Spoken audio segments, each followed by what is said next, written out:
Israel will retaliate. It will be painful. Iran will pay the price. You cannot attack a sovereign state with 200 ballistic missiles and not to expect a punishment. We will decide when and how, but it will be soon and it will be painful. Welcome to Stakelbeck Tonight. I'm Erick Stakelbeck, and let's start with an obvious truth. Without Israel, there is no Western civilization. The Judeo-Christian values that built America and the entire Western world originate from a tiny piece of land in the heart of the Middle East. God used his chosen people, Israel, to give us the Ten Commandments, the Bible, the prophets, and the Messiah, Jesus. This formed the very foundation of the West, which has produced the most free and prosperous societies that the world has ever known. Now, given that history, and given the fact that Israel right now is locked in a struggle for survival against evil forces that want to destroy everything the West used to stand for, given all that, you'd think that Western leaders would offer their full support to Israel. After all, Israel is a free and open democracy that's a beacon of light in a sea of Middle Eastern tyranny. It's the first line of defense for the West, fighting the good fight against radical Islamic forces that want to eliminate all of us.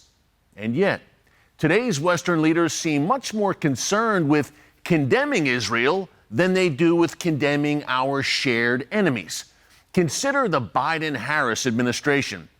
It's now threatening to withhold crucial arms shipments to Israel if Israel does not address humanitarian concerns in Gaza in the next 30 days.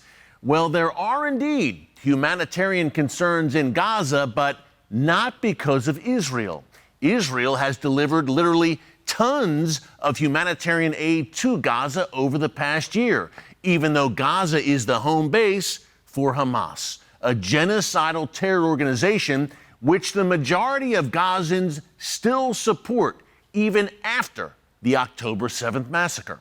Here's the truth about the Gaza crisis. Hamas hijacks all of the aid shipments that enter Gaza. If aid isn't getting to the people, it's because Hamas won't let it. Yet we have the U.S. ambassador to the UN saying just today that our current administration is watching to make sure that Israel does not have a, quote, policy of starvation in Gaza. Folks, this is absurd. Our TBN Israel correspondent Yair Pinto has shown you Israeli trucks filled with aid flowing into Gaza. The Biden-Harris administration knows this. They know that Hamas is hijacking the aid, but they're still willing to withhold badly needed arms to Israel at a time when Israel is facing war on 7 fronts. Why are they doing this? It's real simple. So they can curry favor with their anti-Israel far-left base in the run-up to the election on November 5th. It's disgraceful, but the U.S. government isn't alone. French President Emmanuel Macron recently called for an arms embargo against Israel, and Israeli companies are banned from taking part in a defense industry show in Paris this week. The left-wing government in the UK is taking a similar stance. It's considering sanctions against Israeli government officials and banning some arms exports to the Jewish state. Again, these are Western nations abandoning Israel in its time of greatest need. This is what's left of what used to be called the free world. With friends like these, who needs enemies? Thankfully, Israel still has true friends in the form of countless millions of Bible-believing Christians here in the United States and around the world. We will not remain silent. Neither will Danny Danon. He's Israel's ambassador to the UN, fighting for truth in the belly of the beast, and he joins us next. It's a sad fact that since it was founded in the aftermath of World War II, the United Nations has passed more resolutions against Israel than any other nation. That includes communist China, North Korea, Cuba, Iran, Syria, and the former Soviet Union. That's insane. And it takes a special kind of person to walk into the lion's den of the UN and advocate every day for the world's one and only Jewish state. Danny Danon is that person. In August, he began his second stint as Israel's ambassador to the United Nations, one of the world's toughest jobs, and he joins us now. Ambassador, great to see you as always. We've got Western nations putting pressure on Israel increasingly about the situation in Gaza. Could you break down how Hamas is the real source of any humanitarian crisis in the Strip?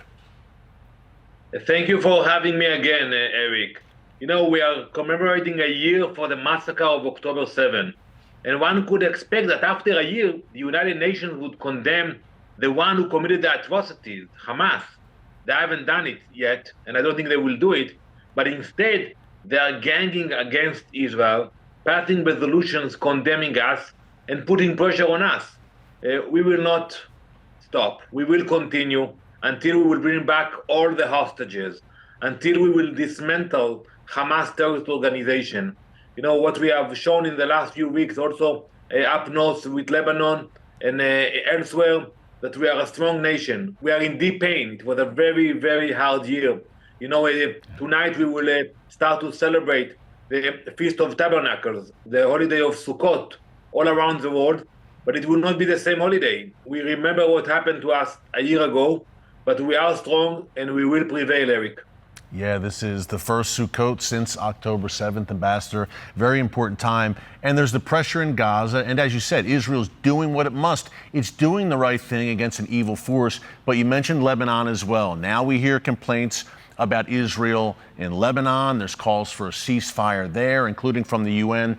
Why is it so important for Israel to finish the job of crippling Hezbollah as well in the north? First, let's remind everybody that October 8th, a day after October 7th, while we were still fighting the Hamas savages, while we were still counting the bodies of the victims, Hezbollah decided to start a war with Israel only to show solidarity. That's what they said. We want to show sympathy for Hamas. And since then, for a year, we have seen the hostility coming from Lebanon against Israel. And what we are doing now, we are pushing back Hezbollah north of the Litani River to the area where they cannot threaten our communities. You have 70,000 Israelis who are displaced within Israel. They cannot go back to their homes to celebrate the holiday. They are in shelters, in hotels. So we are pushing back the terrorists so they can go back to their communities. Yeah, Ambassador, it's absolutely intolerable for the residents of the north. And as you know, much of this emanates from the head of the snake in Tehran, the Iranian regime. Now, Iran carried out the largest ballistic missile attack in history against Israel a little over 2 weeks ago. Thankfully, it was an unsuccessful attack. But Iran now is lobbying the UN to basically protect it from Israel. What's the sense you get on the ground at the UN, Ambassador, about the Iranian regime and how it's trying to galvanize the world against Israel, which was the victim of this Iranian attack? You know, I'm very clear about that, and I said it in the Security Council numerous times. Israel will retaliate. It will be painful. Iran will pay the price. You cannot attack a sovereign state with 200 ballistic missiles and not to expect a punishment.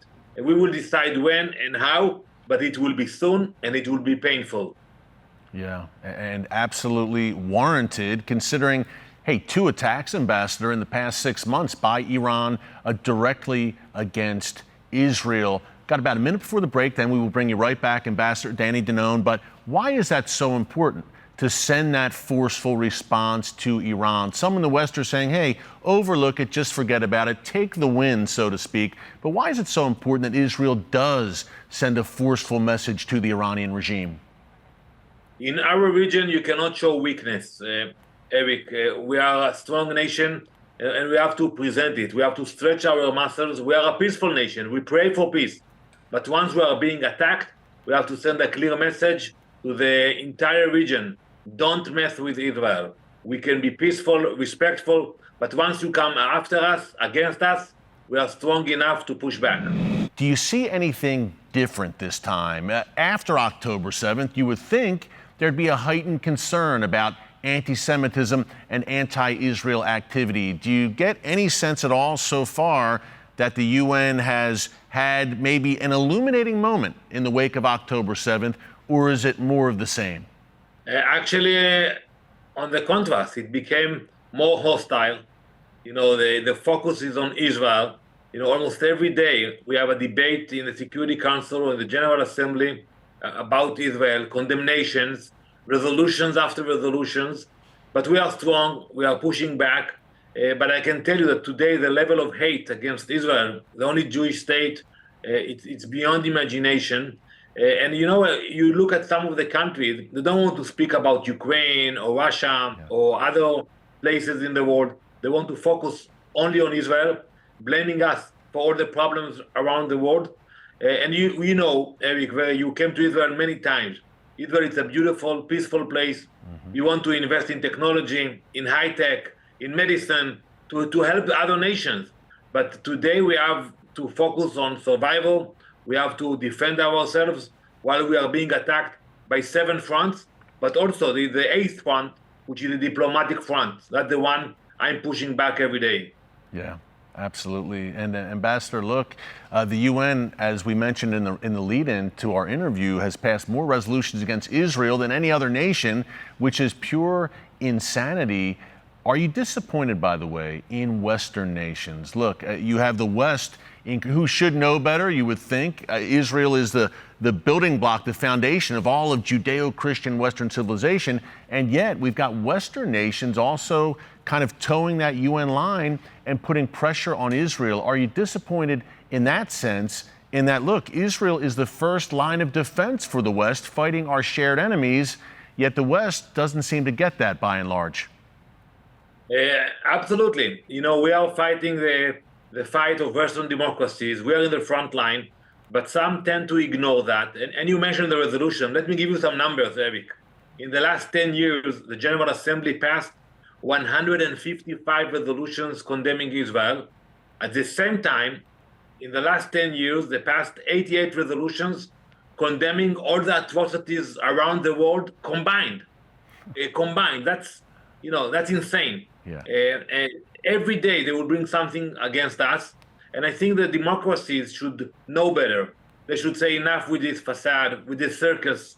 We are not participating in that circus, but it's not the case. They allow the hostile voices to take over the UN. Yeah.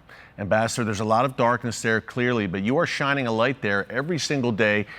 Give us some updates on some of the good things happening at the UN. Your last go-round as ambassador, you shared here on the show how you were really forging great new relationships for the Jewish state at the UN.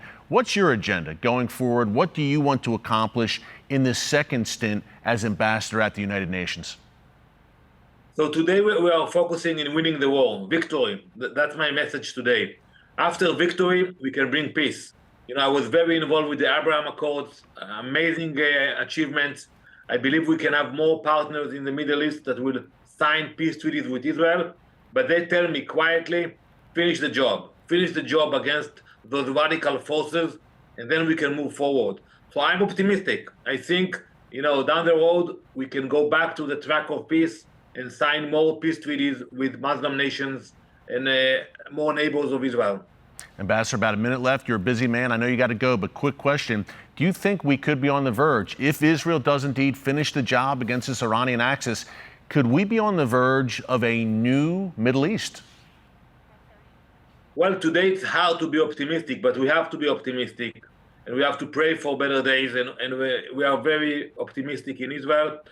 I think, when I speak with my colleagues from the Muslim countries, the moderate ones, I believe we can achieve better days.